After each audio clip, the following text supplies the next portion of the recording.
So guys, sa kadugay na mga lechon, karon po ako ka una-una og video sa muang about sa mga lechonan or sa muang business sa mga ginikanan.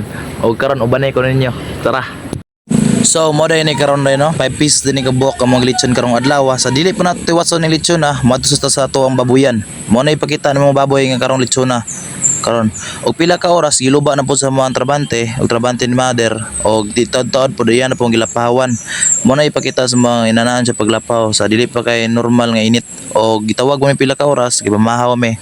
Ang among sudan di karon day mais ug pinirito nga isda og nikaon pa mi kadali diya kay karon mo balik mi sa mga trabaho. Karon pagtrabaho tad-taon pila ka minutes wa magkaon na mo dan ibalik mo sa imong trabaho nga gilapawan na mo den taw-taw ipakita mo sa mga pila ka baboy among giiyaw lechon karong adlaw og mo na siya. 2 hours later. Og pila ka oras nilabay mga madi, gihaon na mo nagtestingan na mo ubang lechon kay kuono na naman sa tagiya or testingan pa namo og hilaw pa ba or dili.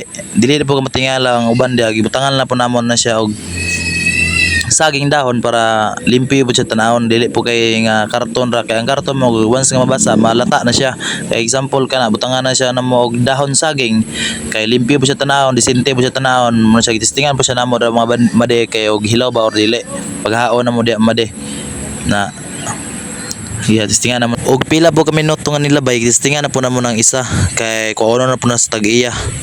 Oh my God!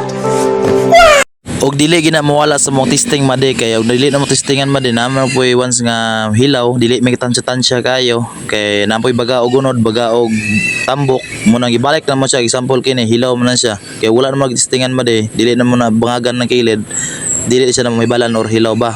Og salamat kay pagtanaw ng video